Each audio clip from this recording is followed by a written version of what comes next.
Subscribe कीजिए हमारे channel नूर रज़ा को और बेल आइकन को प्रेस कीजिए जिससे आपको हमारी न्यू वीडियो की नोटिफिकेशन मिलती रहे। गौसे पाक बाद विसाल भी मदद करते हैं। इमदाद की बहुत से वाकयात सुने। मैं हिंदुस्तान का वाकया बयान करना चाहता हूं। रंजीत सिंह का दौरे हुकूमत था। रंजीत सिंह का दौरे हुकूमत था और एक हिंदू के बाजू में एक बदअकीदा रहता था।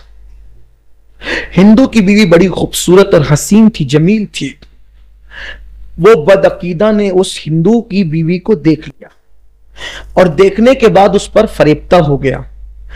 वो दिमाग लगाने लगा कि किसी भी तरह से इस हिंदू की बीवी के साथ मैंने अपनी नस्सानी ख्वाहिश को पूरी करना है। अब हमारा मजहब हिंदू हो या मुसलमान, हर एक की औरत को एहतराम की निगाह से देखने का हुक्म देता है।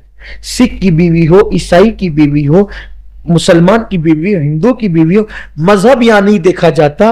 औरत बहरहाल औरत होती है और औरत की इज्जत का तहफ्फुज हमारे मजहब में बहुत जरूरी है। चाहे किसी मजहब की औरत हो, चाहे किसी भी सरहद की औरत हो, औरत बहरहाल औरत है। बेटी बेटी है।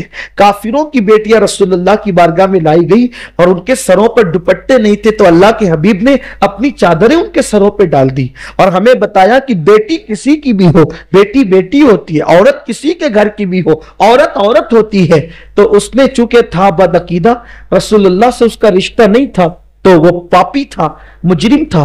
देखो, हुजूर से जिसका रिश्ता कट जाता है वो पापी हो जाता है। अगर किसी के दिल में पाप जन्म लेता है तो उसको एहतिसाब करना चाहिए कि कहीं मदीने की सरकार से मेरा रिश्ता तो नहीं कट गया, मदीने के ताजदार से मेरा रिश्ता तो नहीं कट गया। ये बहुत इबरत की बात है, दिल में ख्याल रखना अच्छी तरह से। जिस दिन दिल पापी हो जाए कहीं समझ लेना कि मदीने की ताजदार से अपना रिश्ता कट तो नहीं हो रहा है, मदीने के ताजदार से अपना रिश्ता कमजोर तो नहीं हो रहा है, मुनक़ता तो नहीं हो रहा है। इसका बहुत ख्याल करना, क्योंकि जब तक उस बारगाह से रिश्ते जुड़े होते हैं इंसान की निगाहें पाकीज़ा होती है, बाहया होती है, कान बाहया होते हैं। उस बारगाह से रिश्ता जुड़ने पर इंसान को बड़ी पाकीज़गी नसीब होती है। अल्लाह मुझे और आप सबको भी पाकीज़गी अता फरमाए, क्योंकि पाकीज़ा बारगाह से जुड़ने वाला पाकीज़ा ही होता है और पाकीज़ा बारगाह से दूर होने वाला पापी ही होता है। की बीवी से उसकी आंखें लड़ गई और उसको पाप का दिल चाहा। मौके की तलाश में था वो, लेकिन फिर ये हुआ कि उसको मौका नहीं मिला गांव के अंदर। तो इत्तेफाक से वो मियां बीवी दोनों जा रहे थे, उसके मैके पहुंचाने के लिए उसका शौहर जा रहा था। गरीबी का दौर था उस वक्त, तो लोगों के पास इतना माल नहीं था। तो फिर ये हुआ कि वो दोनों चले जा रहे थे। इसको जब खबर मिली तो खबर मिलने के बाद इसने सोचा कि फायदा उठाना चाहिए। ये इनके पीछे घोड़ा लेकर के चला गया। उसके शौहर से कहा कि चलो घोड़े पे बैठ जाओ। उसने कहा नहीं, मेरी बीवी साथ में, मैं कैसे बैठ सकता हूं। कहा दोनों बैठ जाओ। कहा नहीं, मैं नहीं बैठ सकता, मेरी बीवी को लेकर के। तो बीवी को कहने लगा कि तुम बैठ जाओ। उसने कहा नहीं, मैं नहीं बैठ सकती। आखिरकार ये हुआ कि जब बहुत इसरार किया, शिद्दत की, डराया धमकाया, तो उस औरत ने कहा कि मैं और मेरा शौहर तुम्हारे घोड़े पे जरूर बैठ जाएंगे, लेकिन एक शर्त है, तुम जमानत दो कि हमारे साथ बुराई नहीं करोगे, हमारे साथ गलत नहीं करोगे, बदनीयती तुम्हारे अंदर नजर आ रही, बदनीयती नहीं करोगे। उसने कहा किसकी जमानत दूं, यहां तो कोई है नहीं। इत्तेफाक से चूंकि एक दूसरे के पड़ोस में रहते रहते एक दूसरे से बातें सुनने में आती है। इस पड़ोस में तो बदअकीदा था, इस पड़ोस में गौस पाक की कोई कनीज रहती थी, उससे इसकी दोस्ती थी।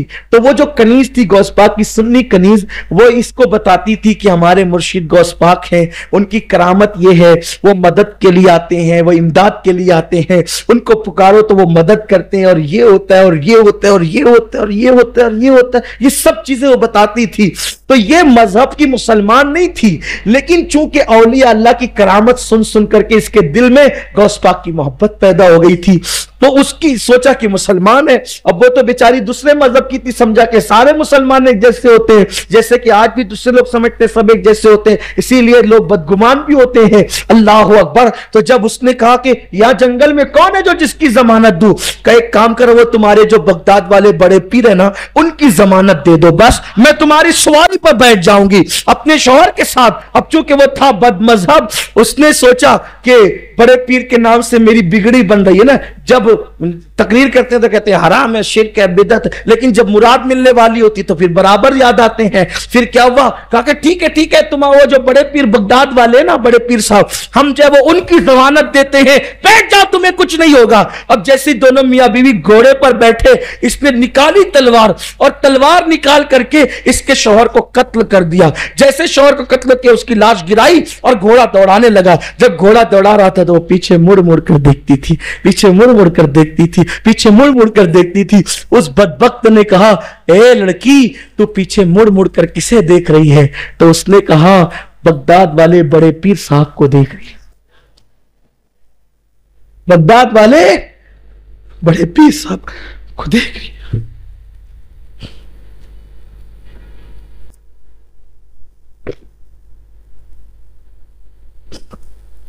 बगदाद वाले बड़े पीर साहब को देख, कहा कि वो अब्दुल कादिर, उसको मरने हुए तो सदियां बीत गई है और वो तो बगदाद में कब्र में है, वो तेरी क्या मदद करेगा? वो तेरी क्या कहा, कुछ भी हो, तूने उनके नाम का लेकर के मुझे बिठाया था, मदद तो मेरे बड़े पीर ने करना है। उसकी जबान से ये जुमले है, इतिहास गवाह है, उनकी तारीख है। पोश को उसने फौरन देखा, उन लोगों ने घोड़ा रोक दिया, उस लड़की को नीचे उतारा और उस बदबख्त को कत्ल किया। और उसके बाद उससे कहा, बेटी आगे बढ़। उसके शौहर के पास गया जो सर कटा हुआ था, सर को जोड़ करके कहा, कुम बिस्मिल्लाह। उसका शौहर जिंदा हो गया। वो घोड़ा लेकर के दोनों मियां बीवी जब आए तो रणजीत सिंह के वो के कचहरी के अंदर वो मुकदमा उसके रिश्तेदारों ने दायर किया कि ये घोड़ा तो फुला का है, ये मियां बीवी घोड़ा लाए कहां से, हमारा आदमी नहीं नजर आता, इन्होंने कत्ल किया, हमारा आदमी चाहिए हमें। जब कचहरी में मुकदमा आया तो मियां बीवी ने कहा, भाई ये तो बात है, लेकिन हमने उसको कत्ल नहीं किया, कत्ल तो किसी और ने किया। तो ये बात है, कैसे मान लेंगे? तो कहा कि अपने गांव में जो गुल मोहम्मद मजजूब है ना, मजजूब, वो जो 2 पुरका पोश आए थे, उनमें से एक आवाज उसकी लगती थी, उस मजजूब की। उस मजजूब को पकड़ के लाओ, वो शायद बात करे।